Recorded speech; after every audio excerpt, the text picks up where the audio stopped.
ఓం నమః శివాయ శ్రీమాత్రే నమః. మిత్రులకి శ్రీభిలాషులకి అలాగే నన్ను ఇంతగా ఆదరిస్తున్న యూట్యూబ్ ప్రేక్షకులందరికీ కూడా పేరు పేరు ధన్యవాదాలు. మిత్రులారా, మీ అందరికీ పరాదేవత ఎల్లవెల్లా మీతో ఉండి మీ మనోవాంఛ నెరవేర్చాలని మనస్ఫూర్తిగా కోరుకుంటున్నాను.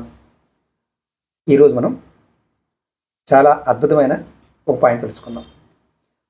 అప్పులు చేయకుండా ఉండడానికి తాంత్రిక పరిహారం కావాలని చాలామంది అడిగారు. అంటే మేము అప్పులు చేయకూడదు, దానికి ఏదైనా పరిహారాలు ఉన్నాయా? ఖచ్చితంగా ఉన్నాయి. నేను మీకు ఈ వీడియోలో జ్యోతిష్యపరమైన లాల్ కితాబుకు సంబంధించిన సులువైన మార్గాలని మీకు తెలియచేస్తాను. ఇక్కడ ముఖ్యంగా అంతకుముందు వీడియోలో కూడా మనం అప్పులు చేయడానికి కొన్ని గ్రహాల కారణం అని తెలుసుకున్నాం. ఇప్పుడు అప్పులు చేయకుండా ఉండాలి, మనం అప్పులు చేయాలన్న తత్వం కూడా మనకు రాకూడదు, దానికి పరిహారాలు. అలాగే మీకు ఈ వీడియో నచ్చినట్లయితే లైక్ చేయండి, ఛానల్ని కొత్తగా చూసే మిత్రులు సబ్స్క్రైబ్ చేసుకోండి, పక్కనే గంట సింబల్ ఉంటుంది, దాన్ని యాక్టివేట్ చేసుకోండి. నేను చేసే ప్రతి వీడియో మీకు నోటిఫికేషన్ వస్తుంది. అలాగే ఎవరికైనా జాతక సమస్యలు ఉండి జాతకాన్ని పరిశీలింప చేసుకోవాలి, రకరకాల సమస్యలు ఉన్నాయి, ఆర్థిక సమస్యలు, కుటుంబ సమస్యలు, వ్యాపార సమస్యలు, తంత్రమంత్ర సమస్యలు, ఇలా రకరకాల సమస్య, ఎటువంటి సమస్య ఉన్నా సరే, విద్య, ఉద్యోగము, వివాహము, ఇలాంటి వాటి గురించి మీకు డౌట్లు ఉంటే తెలుసుకోవాలనుకుంటే వీడియో డిస్క్రిప్షన్లో నెంబర్ ఇచ్చాను, ఆ నెంబర్ కాంటాక్ట్ చేసి మీరు అపాయింట్మెంట్ తీసుకోవచ్చు. ఇది ఫీజుతోనే చెప్పడం జరుగుతుంది, వీడియోలో అయితే ఉచితంగా చెప్తాను. మీరు జాతక పరిశీలన కానీ మిగతా సమస్యల గురించి పేడ్ మాత్రమే డబ్బులు కట్టి అపాయింట్మెంట్ తీసుకోవాలి. 9440593655 ఈ నెంబర్కి వాట్సాప్ చేసి లేదా ఫోన్ చేసైనా మీరు అపాయింట్మెంట్ తీసుకోవచ్చు. మీరు గుర్తుంచుకోండి, ఈ నెంబర్కి ఉదయం 9 నుండి సాయంత్రం 9 లోపు మాత్రమే కాంటాక్ట్ చేయండి. తర్వాత ఈ నెంబర్ని వాళ్ళు టీం మెంబర్లు వెళ్తారు. ఆ టైం వరకు వాళ్ళు డ్యూటీ టైం కాబట్టి తర్వాత కాల్ చేస్తే వాళ్ళు మరుసటి రోజు మీకు చూసి కాల్ చేస్తారు, అది గుర్తుంచుకోండి. ఇప్పుడు మనం అప్పులు చేయకుండా ఉండాలి, అంటే చాలా సులభమైన మార్గం ఏంటి? మనం ధనానికి ముఖ్యంగా లక్ష్మీదేవిని ఆరాధిస్తూ ఉంటాం. మీరు ఏం చేయాలంటే ప్రతి శుక్రవారం నాడు లక్ష్మీదేవిని పూజించాలి. ప్రతి శుక్రవారం నాడు, అంటే రోజు చేయకపోయినా ప్రతి శుక్రవారం నాడు అని చేయడం మంచిది. అలా రోజు కూడా చేసుకోవచ్చు. పూజలో మీకు అవకాశం ఉంటే లోటాస్, కమల ఈ పుష్పాలని వాడండి. అలాగే శ్రీ సూక్తం పఠించడం వల్ల కూడా మీ ఆర్థిక స్థితి మెరుగుపడుతుంది. అప్పులు చేయాల్సిన అవసరం రాకుండా ఉండాలంటే ఇదొక మార్గం. అలాగే రెండవది కుబేరుడిని అలాగే లక్ష్మీదేవిని, వీళ్ళిద్దరితో పాటు మనం ముఖ్యంగా మీకు మారేడు చెట్టుని పూజించడం వల్ల ధనానికి సంబంధించిన సమస్యలు తొలగిపోతాయి. ఇప్పుడు ఇంకొంచెం తేలికైంది కూడా చెప్తాను. హనుమాన్ చాలీసా. అప్పులు చేయకుండా ఉండాలి అంటే మీరు ప్రతి మంగళవారం నాడు మీ దగ్గరలో ఉన్న ఆంజనేయ స్వామి దేవాలయానికి వెళ్ళి సందర్శించి నమస్కారం చేసుకొని హనుమాన్ చాలీసాని మీ గుడి ప్రాంగణంలో కూర్చొని పఠించడం వల్ల కూడా మీకు శక్తి, ధైర్యం పెరుగుతాయి. అలాగే స్వామివారి యొక్క అనుగ్రహం వల్ల ఆర్థిక కష్టాలు తొలగి పనులు సజావుగా సాగుతాయి. దీనికి మంత్రం ఒకటే గుర్తు, మనం చదువుకోవడమే. ఒకవేళ చదవడం రాదనుకుంటే ఒక్కసారి వినండి. దేవాలయంలో, ఇలాంటి దేవాలయాల్లో మన మైకులు కూడా ఉంటాయి. ఎవరైనా సరే పండితులు ఆ ఊరిలో ఉన్నవారు ఎక్కువ సౌండ్ కాకుండా తక్కువ సౌండ్ పెట్టి ఇలా పెట్టి ఉంచడం వల్ల ఊరిలో వాళ్ళందరూ కూడా బాగుపడతారు. ముఖ్యంగా ఇప్పుడు మనం 4వ టాపిక్ మాట్లాడుకుందాం. ఇది శివారాధన. మీరు ఏమీ లేదు, ప్రతి సోమవారం నాడు శివలింగానికి నీటితో అభిషేకం చేయండి, శివుడిని భక్తితో ఆరాధించండి. ఇలా చేయడం వల్ల అప్పులు బాధలు మెల్లమెల్లగా మీకు తెలియకుండానే తొలగిపోతాయి. అలాగే ప్రదోషకాలంలో శివుడిని పూజించడం వల్ల కూడా మంచి ఫలితాలు లభిస్తాయి. ఇప్పుడు ముఖ్యంగా రుణ విమోచన మంగళ స్తోత్రం. ప్రతి మంగళవారం నాడు రుణ విమోచన మంగళ స్తోత్రం వినటం కానీ చదవడం కానీ చేయడం వల్ల అప్పుల నుండి త్వరితగతిన విముక్తి లభిస్తుంది. వీటి వల్ల లభిస్తుందా గురువుగారు అని అడగచ్చు. ఈ స్తోత్రము అప్పులను తగ్గించి ఆర్థికంగా స్థిరపరచడానికి సహాయపడుతుంది. చాలామంది ఏమనుకుంటారంటే ఇవన్నీ మంత్రాలకు చింతకాయలు రాలుతాయా అని అడుగుతుంటారు. కష్టపడి పనిచేసి చెమటోడ్చి సంపాదించి వేస్ట్గా ఖర్చు పెట్టే కార్యక్రమం ఉంటుంది మనకు తెలియకుండానే. కొంతమంది అయితే ఈ గ్రహాల యొక్క స్థితిగతులు బాగోనప్పుడు పూర్తిగా మునిగిపోతారు అప్పుల్లో. అది అప్పు తీర్చే మార్గం కూడా తెలియదు. అప్పు తీర్చడానికి మళ్ళీ అప్పు చేయటం, ఇలా ఎవరికైనా జరుగుతూ ఉందంటే ఖచ్చితంగా కామెంట్ చేయండి. అలాగే మీ అందరికీ నా అనుభవం ఏంటంటే, ఇలాంటి వీడియోలు చూసినప్పుడు మీరు మీ ఇష్టదైవాన్ని ఖచ్చితంగా నామాన్ని కామెంట్ చేయండి. అమ్మవారి అనుగ్రహంతో మీకున్న అప్పులు మొత్తం తీరిపోవాలని మనస్ఫూర్తిగా నేను పరాదేవతని కోరుకుంటున్నాను. కష్టాల్లో ఉన్నవారిని అందరినీ ఖచ్చితంగా కాపాడమని కోరుకుంటున్నాను.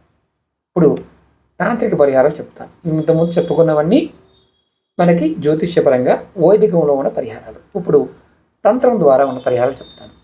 మట్టి కుండతో ఒక చిన్న పరిహారం చెప్తాను. మీరు ఏం చేస్తారంటే, శనివారం రోజున ఒక మట్టి కుండలో నల్ల నువ్వులు, నువ్వుల నూనె, ఒక చిటికెడు ఉప్పు వేసి, మరొకసారి చెప్తాను, మట్టి కుండ తీసుకోండి, చిన్నది, ఇంతదైనా పర్వాలేదు. దాంట్లో నల్ల నువ్వులు వేయండి, ఒక పిడికిడి వేయండి. దాంట్లో కొద్దిగా నువ్వుల నూనె పోయండి. దాంట్లో ఒక చిటికెడు ఉప్పు వేయండి. ఇందుకు మెత్తటి ఉప్పు వేయాలా మరి దొడ్డు ఉప్పు వేయాలా అని అనుమానం ఉంటుంది. ఏ ఉప్పు వేసినా పర్వాలేదు. దానిపైన ఒక నల్లటి వస్త్రం కట్టి కుండ పైన దానిని ఏదైనా శనీశ్వరుడు ఆలయంలో పెట్టండి. ఇలా చేయటం వల్ల శని భగవాన్ యొక్క అనుగ్రహంతో చెడు ప్రభావం తగ్గి అప్పుల బాధల నుండి తొలగిపోయే మార్గాలు మీకు తెలిసి తొలగిపోతాయని శాస్త్రం చెప్తుంది. ఈ తంత్ర పరిహారం నమ్మకం విశ్వాసంతో చేయాలి. ఇప్పుడు రెండవది అప్పులు బంధనం. బంధనం అని చాలామంది వింటూ ఉంటాం. రుణం ఇచ్చిన వ్యక్తి ఎవరైతే మీకు అప్పిస్తారు కదా, ఆ వ్యక్తి పేరుని ఒక కాగితం రాసి దానిని నల్లటి దారంతో కట్టాలి. దానిపైన ఆవాల నూనె వేసి ఒక చీపురు పుల్ల మన మామూలు చీపురు పుల్ల దొరుకుతాయి కదా, ఆ చీపురు పుల్ల కర్రతో దీనిని రెండు భూమిలో పాతిపెట్టాలి. ఈ పరిహారం అప్పులని మీరు బంధించినట్టు లెక్క. వాటిని త్వరగా తీర్చడానికి మీకు సహాయపడుతుంది. మీకు అప్పిచ్చిన వాడు మిమ్మల్ని ద్వేషించకుండా ఉంటాడు. అలాగే మీరు అప్పులు తీర్చడానికి ఈ పరిహారం సహాయపడుతుంది. ఇక్కడ మీరు గమనించాల్సిన ముఖ్యమైన విషయం ఏంటంటే, ఈ పరిహారాలని విశ్వాసంతోనూ నమ్మకంతో చేయాలి. ముఖ్యంగా ఖర్చులు తగ్గించుకొని క్రమం తప్పకుండా ఆదాయం పెంచుకోవడానికి కృషి చేయాలి. ఇవన్నీ మామూలే గురువు గారు, ఎందుకంటే ఈ పరిహారాలను చేసిన మాకు ఫలితాలు రావనేవాడికి ఎప్పటికీ రావు. ఎందుకంటే మీరు ఇలాంటి నమ్మరు, నేను కష్టపడి చేస్తాం, మేము అప్పులు తీర్చుకుంటామంటే సంతోషం, తీర్చుకోండి. ఇలా కష్టపడ్డ అప్పులు తీర్చలేకపోతున్న వారికి ఈ పరిహారాలు ప్రయత్నించండి. ఇలా చేయటం వల్ల మీకు ఖచ్చితంగా బలాన్ని ఇస్తాయి. అలాగే ఇప్పుడు లాల్ కితాబ్ నుంచి కూడా మీకు నేను కొన్ని పరిహారాలు చెప్తాను. అంటే తాంత్రిక పరిహారాలు వేరు, లాల్ కితాబ్ పరిహారాలు వేరు, వైదిక పరిహారాలు వేరు, పురాణ పరిహారాలు వేరు. ఇలా మంత్రము తంత్రంతో ఉన్న పరిహారాలు చాలా ఉంటాయి. చాలామంది తెలియక ఏంటంటే, పరిహారం ఎలా ఉంటుంది, ఏ పరిహారాన్ని ఎలా చేయాలో తెలియకపోవడం, ఏదో చెప్తున్నారు కదా అని మనం చేసుకుంటూ పోవడం, పనులు కాకపోవడం జరుగుతూ ఉంటాయి. జాతకంలో ఉన్న దోషాల వల్ల కొన్ని పనులు అవ్వవు. అందుకే జాతక పరిశీలన చేయించుకోండి అని చెప్తూ ఉంటాం. లాల్ కితాబ్ ప్రకారం మీరు అప్పులు చేయకుండా ఉండడానికి, ఉన్న అప్పులు తీర్చడానికి కొన్ని శక్తివంతమైన సులభమైన పరిహారాలు మీకు చెప్తాను. వీటిని మీరు విశ్వాసంతో పాటిస్తే మంచి ఫలితాలు కనిపిస్తాయి. మొట్టమొదటిగా శనివారం నాడు నల్ల నువ్వుల్ని దానం చేయడం. ప్రతి శనివారం రోజు, అంటే ప్రతి శనివారం చేయాలి ఇది. దేవాలయాల్లో నల్ల నువ్వులు, ఆవాల నూనె దానం చేయడం, ఆవ నూనె బాటిల్ ఒకటి దానం చేయడం. దీనివల్ల శనిగ్రహం యొక్క చెడు ప్రభావాలు తగ్గుతాయి. అప్పుల బాధ నుండి మీకు మెల్లమెల్లగా ఉపశమనం లభిస్తుంది. రెండవది, సూర్యుడికి అర్ఘ్యం ఇవ్వటం. ప్రతి ఉదయం సూర్యోదయ సమయంలో స్నానం చేసిన తర్వాత రాగి చెంబులో కానీ, ఉద్దరంలో కానీ, రాగి పాత్ర ఏదో ఒకటి నీటిని తీసుకొని సూర్యుడికి అర్ఘ్యమివ్వండి. ఇది మీ ఆత్మకు సంబంధించిన శక్తిని పెంచుతుంది, పితృదోషాలను తగ్గిస్తుంది, ఆత్మవిశ్వాసాన్ని పెంచి ఆర్థిక స్థిరత్వాన్ని మీకు మెరుగుపరుస్తుంది. అలాగే మూడోది ఏంటంటే, ఏం చేసినా చేయకపోయినా హనుమాన్ చాలీసా పఠనం చేయండి. అప్పులకు కుజగ్రహానికి శనిగ్రహానికి సంబంధం ఉంటుంది. ప్రతిరోజు హనుమాన్ చాలీసా పఠించడం, ఒక సమయం పెట్టుకొని పఠించడం వల్ల ఈ 2 గ్రహాల యొక్క చెడు ప్రభావాలు తొలగిపోతాయి. ఎన్ని రోజుల ఫలితం కనిపిస్తుంది గురువుగారు? ఒక సమయాన్ని పెట్టుకొని, నేను 12 గంటలు చేస్తాను, 12 గంటలకు అలా చేస్తే మీకు 41 రోజుల్లోనే ఫలితం కనిపిస్తుంది. నెలసరి ఉన్నప్పుడు ఇలాంటి సమయాలు చేయకండి. అలాగే ఇంకొక పరిహారం లాల్ కితాబ్ పరిహారమే. ఇది కూడా మట్టి కుండతో పరిహారం. ఇంతకుముందు వైదికంలో ఉంది, ఇది దీంట్లో కూడా ఉంది. ఇది ఎలా చేయాలో చెప్తాను. శనివారం రోజున ఒక మట్టి కుండలో నువ్వుల నూనె, ఒక చిటికెడు ఉప్పు వేసి దానిపైన ఒక నల్లటి వస్త్రం కట్టి దాన్ని ఏదైనా శని దేవాలయం ఉంచాలి.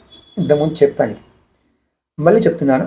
ఇది వైదికంలోనూ ఉంది సేమ్ పరిహారం, అలాగే లాల్ కితాబ్ పరిహారాల్లో కూడా ఉంది. ఇలా దేవాలయంలో ఉంచడం వల్ల, ఇలా చేయడం వల్ల మీ అప్పుల బాధలు తొలగిపోతాయి. ఇది మామూలుగా కూడా చేసుకోవచ్చు. ఆ తర్వాత కుండని ఎవరు తీసుకెళ్తారు గురువుగారు, లేకపోతే ఊడ్చి పడేశారు గురువుగారు, తీసేశారు గురువుగారు అంటే మీరు వదిలేయండి. ఇక మీరు చేయటం వరకు మీ పని. ఆ మిగతా విషయాలు మీరు పట్టించుకోవాల్సిన అవసరం లేదు. మీరు క్రియేట్ చేయండి అంతే. అలాగే మంగళవారం నాడు కొబ్బరికాయని ఏదన్నా కాలువలో కానీ నదిలో కానీ పారుతున్న నీటిలో వేయడం. మీకు విపరీతంగా అప్పులు ఉన్నాయి, తీవ్రమైన అప్పులు, ఇది చాలా పెద్ద సమస్యగా ఉంది. మంగళవారం నాడు 4 కొబ్బరికాయలు తెచ్చుకోండి. 4 కొబ్బరికాయలని మీరు మీ తల చుట్టూ 7 సార్లు యాంటీ క్లాక్ వైజ్ ఎడమ నుంచి ఇది ఎడం చేరుకోండి. ఇలా తిప్పుకొని కాలంలో కానీ నదిలో కానీ పీచున్న కొబ్బరికాయలు వదిలేయండి. దానివల్ల ఏమవుతుందంటే ఈ 2 గ్రహాల యొక్క ప్రభావం, శని భగవానుడు అలాగే కుజుడి యొక్క ప్రభావం తగ్గి ఆర్థిక ఒత్తిడి మీకు, అంటే ఎవరైతే మిమ్మల్ని బాగా ఇబ్బంది పడుతున్నారో అది తగ్గుతాయి.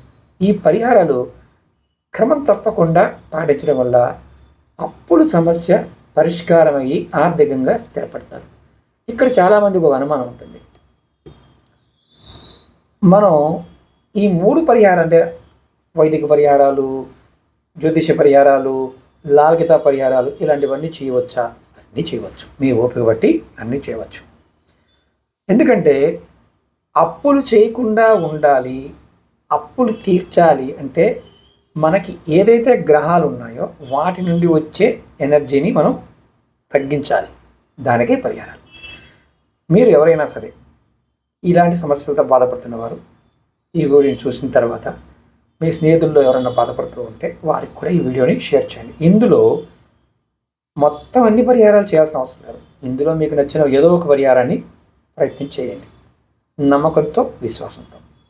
అలాగే మీకు ఈ వీడియో నచ్చినట్లయితే లైక్ చేయండి, ఛానల్ని సబ్స్క్రైబ్ చేసుకోండి, పక్కనే ఉన్న గంట సింబల్ని యాక్టివేట్ చేసుకొని ఈ వీడియోని 10 మంది మిత్రులకి షేర్ చేయండి. ఓం నమః శివాయ. శ్రీమాత్రే నమః.